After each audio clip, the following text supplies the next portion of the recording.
Welcome to the Tim Lauer Podcast, where we talk about all things small business, real estate, politics, local and national. Let's get right into it. We're here with Liam Scully, running for district judge in Baldwin County. Liam, you've been to Kuwait as a contractor, in the trenches of banking. People think of a judge that just sits in a robe, but you've seen the world. How do those boots on the ground experience change the way you view justice for the average Alabamian? That's a really good question, actually, Tim. So I think one of the things that I bring to the table here is a real wealth of experience. And one of the things about the district court is district court sees all kinds of cases. So you're going to see everything from criminal cases, domestic violence, DUIs, to all kind of small contract cases, and even into evictions and things like that. It's kind of the people's court, right? It's the place where people really first encounter the court system the most. And being able to reach into experiences that I've had out in my past. Like I said, kind of a wealth of experience. It provides you some insight into lots of different situations, and that's what this job is going to see. All kinds of different things, all kinds of different people. I think sometimes we think that judgment is a quality as opposed to a facility that you can exercise. And one of the ways that you gain good judgment is by drawing on all of your experiences. So I think that even outside of a courtroom really helps in that respect. Awesome, great. So how does a judge impact crime on the local level? Oh man, I think this particular court really is important in that. You might know I have a lot of experience as a municipal court, on both sides, but I'm a municipal court prosecutor these days, and I try other cases in other municipal courts, which is very similar to what this court does. So misdemeanor criminal things in municipal courts, those are just happen to be in the cities. I also have some experience on the felony side up in the circuit courts. And my experience there is really once you get into the more serious crimes, once you get into felony level offenses, you're really not going to affect people's behavior. Most people that are accused of a felony are already set on their path. You might affect it by putting them in jail, and they're not going to do that anymore, but you're not going to change the course of their life. Municipal courts, and particularly district courts, are, because they're misdemeanors, they tend to catch people who are at risk and who are earlier in that sort of process. If for people who are turning into a bad actor in a community, and also in the municipal courts and in the district courts, the times are much more tightly controlled. So everything happens in 14-day increments in the district court, and so the time between when somebody if they have committed a crime, comes to trial and then faces punishment is much quicker. And so, if you're going to affect people's behavior, the immediacy of consequences to that behavior is really important. And so I think in those terms, obviously it's, a judge has to be fair. A judge, I'm not saying that everybody that walks into court accused of a crime is guilty, but if you're found guilty, then, the immediacy of punishment to that is what affects people's behavior. And so I think the district court has a great effect on the beginnings of bad behavior in a community. I think, having the right judge in there really can have a big effect. That's a great point. What do you think frustrates people most about the court system today? Time is the fact that people who are coming into court. So again, I'm going to drag everything back to the district court, and district court is a great place for folks because, as I said, the time frames are more compressed than they are on the circuit court. But I really think that one of the things that frustrates people the most is they come to court with a problem, or on the other side that they are brought to court with a problem. And that it drags out, that they're left with uncertainty for long periods of time. And so, again, in district court, because of its nature, it doesn't work that way. But district court is very high volume. And so one of the things that's really going to be important in the district court is being able to manage those high volume dockets. Because if you're not able to manage that, then they bog down and people get dragged out, and they in the short term they spend additional hours in a courtroom where they could be out, at their business, getting paid, doing the things they want to do, but also, over longer periods of people get continued and their cases get dragged out and they really get frustrated that way.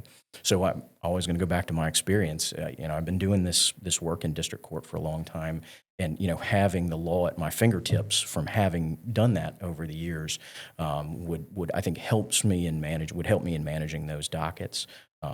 And so, yeah, I think that's really it. Is time management is one of the things that's really important here. Yeah, I agree. It does take a long time to get through the system. Liam, the Trump legacy is built on the rule of law with judges. We've seen activists in robes ruin cities across the country. How can we be sure 100% that you'll stick to the Constitution and never legislate from the bench here in Baldwin County? Well, one of the things that I'll tell you guys, it's interesting. One of the things that was most frustrating to me in law school was my constitutional law class, and it's because constitutional law in many places has very little to do anymore with the text of the Constitution. Where what we study as lawyers tends to be the accretion of case law that has grown up around the Constitution. And so if you're standing back trying to apply, very frustrating for lay people who are trying to apply the text of the Constitution to a situation. One of the places where that's actually interestingly, where you actually get back to the real Constitution is in criminal law, and there's a lot of that in this courtroom. That probably 60 or 70% of the work that a district court judge is judging criminal cases, and that's constitutional law. That a lot of that is constitutional law. I believe in my if you want my judicial philosophy or sort of where I come from is Justice Scalia.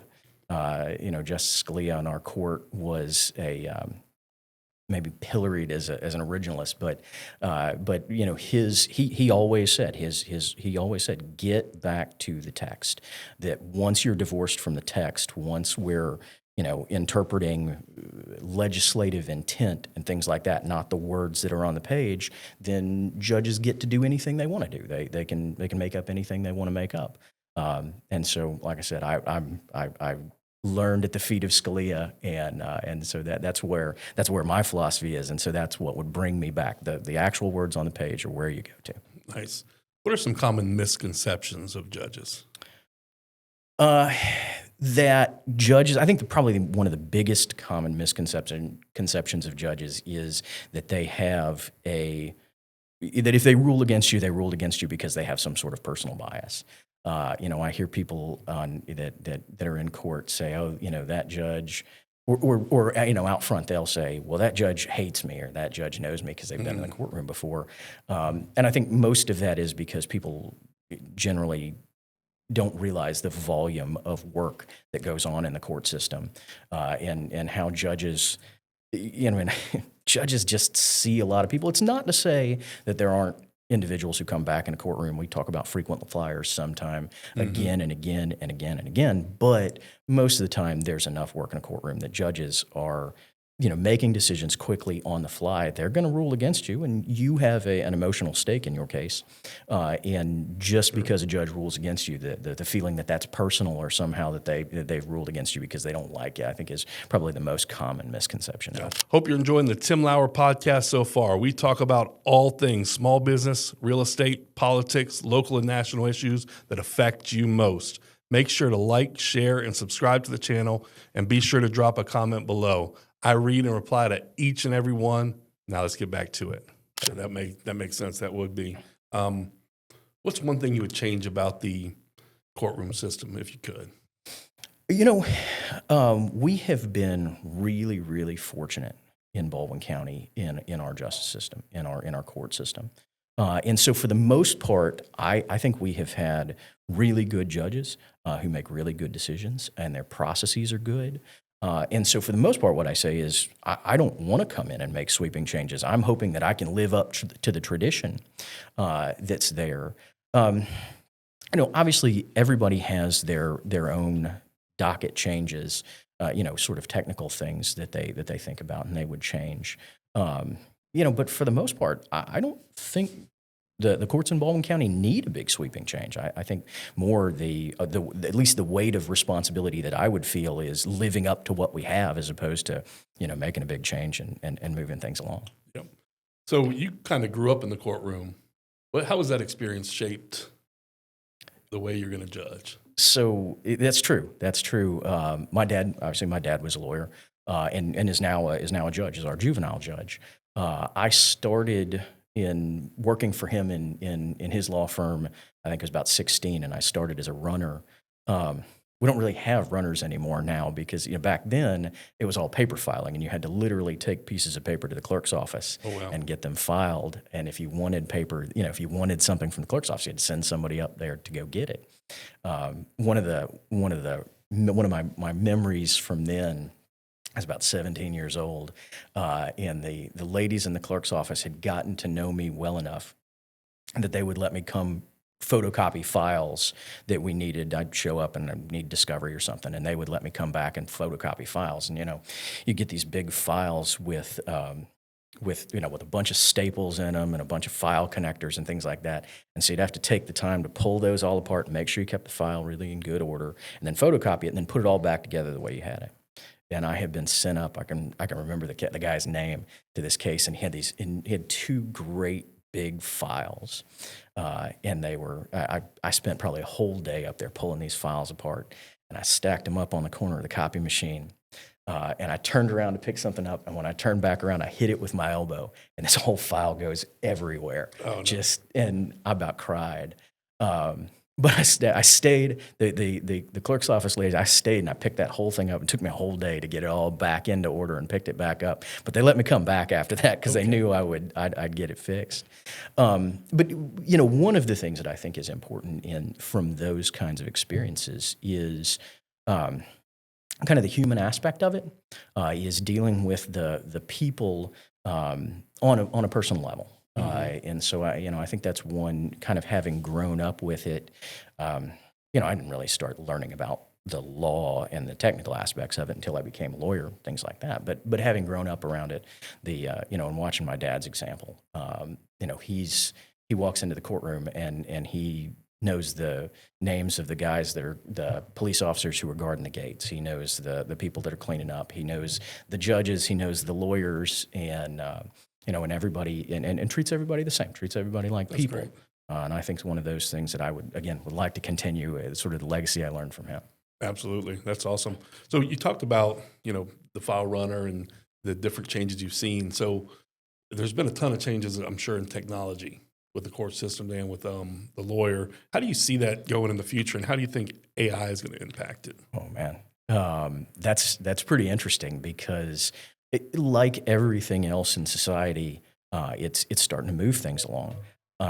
And we lawyers we're terrible about incorporating technology into a courtroom.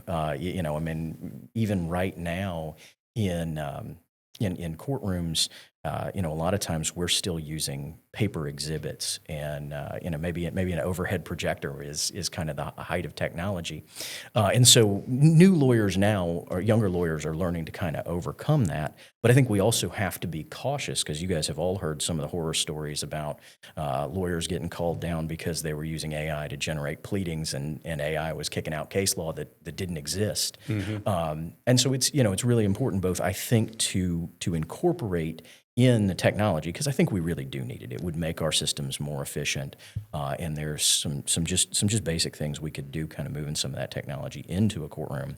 But we also have to be a little bit cautious, particularly as judges, to watch and make sure that it gets incorporated in a way that is responsible.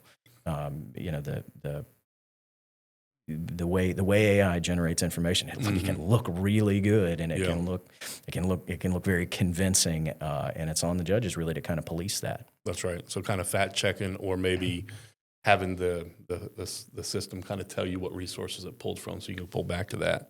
In this race, you're obviously campaigning for office. You have an opponent. What differentiates you for this position? So I think really the biggest thing is experience. This year, August will be 17 years. Wow. And I'll practice law for 17 years. I started out in the district attorney's office. I was there for a couple of years, and that's a great place to learn the basics. That's a great place to start, learn how to ask questions. Because lawyering, particularly in a courtroom, is asking questions. It's a great place to learn how to use the rules of evidence. We have a huge volume of rules about what you can and cannot say in a courtroom, and they can be kind of Byzantine. They can be kind of hard to deal with, and that's where I kind of learned to. They say that you don't learn to practice law in law school. You practice. That's what practice is about, and so that was really where I kind of got the basics down and really sort of built the basics. After I'd been there a couple of years, I went into private practice with my father. And it was an interesting, we kind of joke about door law, small firms, if it comes in the door, you're going to do it. And so we did all kind of things. That's really where I sort of picked up the civil law aspects, the things that I hadn't done in the DA's office, and sort of got the experience, took what I had in the DA's office, built on that, and expanded on that.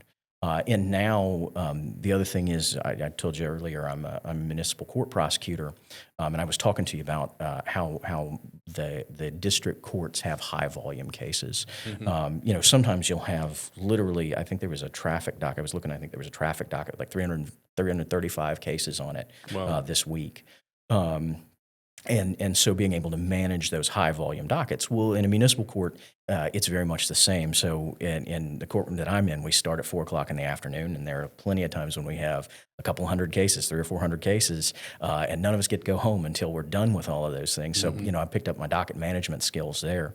Really the experience that I have in a courtroom, and that's, in a courtroom, as we joke about stand-up and sit-down lawyers, right? I'm a stand-up lawyer. I stand up in a courtroom and I ask questions on my hind legs, and that's really where I have not specialized, but that's what I've done: bench trials and jury trials throughout my career, and those are the kinds of cases that I'm going to deal with if I get elected. So, I think the big thing is I have lots of experience in a courtroom with the particular kinds of cases and with the kinds of dockets that a district court is going to deal with, and I think that's the biggest difference. That's a big difference for sure. Anything we haven't talked about that you want to convey? So, I think probably one of the things that I would also like to talk about is, is service, is the service aspect of this. I grew up with some great examples. My father is retired military. I didn't serve in the military, but like you mentioned earlier, I spent a year as a civilian contractor in Kuwait supporting the Second Gulf War. My mother was a nurse. They have both had service-related careers all throughout their career. Then, and that was the kind of thing that led me to kind of look around and decide that I wanted to do something more than what I was doing. I looked and saw that we had kind of a shakeup in the bench here. I had been thinking about running for judge for a long time, and that kind of led me to this. And I think that some of my experiences outside of a courtroom in that as well. I started out as a kid. It's funny. It's the only thing I tell people on my resume before I was about 25 is I'm an Eagle Scout. Started out in the Boy Scouts, and that is a service or an organization that promotes responsible service in the community. I'm serving on our Republican Executive Committee here. I'm a member of the Eastern Shore Sertoma Club. We raise money for children's charities. I've served on the Baldwin County Bar's Executive Committee. I was the president in 2020. And so I think that it's kind of the record shows that I'm willing to put myself out there, that I'm willing to take my time in service of the community, and I think this is a logical next step given the skill set that I have. Awesome. And you've been involved with the Republican Party for quite a while, and we appreciate that service, and that we see so many candidates come along right before an election, and you're definitely not one of those candidates. What is your final message to the voters in Baldwin County? Why should they vote for you? Well, like I said, my message is that I'm running for district judge. That's municipal, or that's misdemeanors, misdemeanors, traffic tickets, civil matters under $20,000 in evictions. It's the highest volume court that we have. I have the experience that's necessary to keep up with those dockets and run those dockets efficiently. And, guys, I hope that y'all will remember me on May the 19th. Awesome. Well, thanks for being us with today, Judge future Judge Liam Scully, and best of luck. Hey, thank you, Tim. Appreciate it.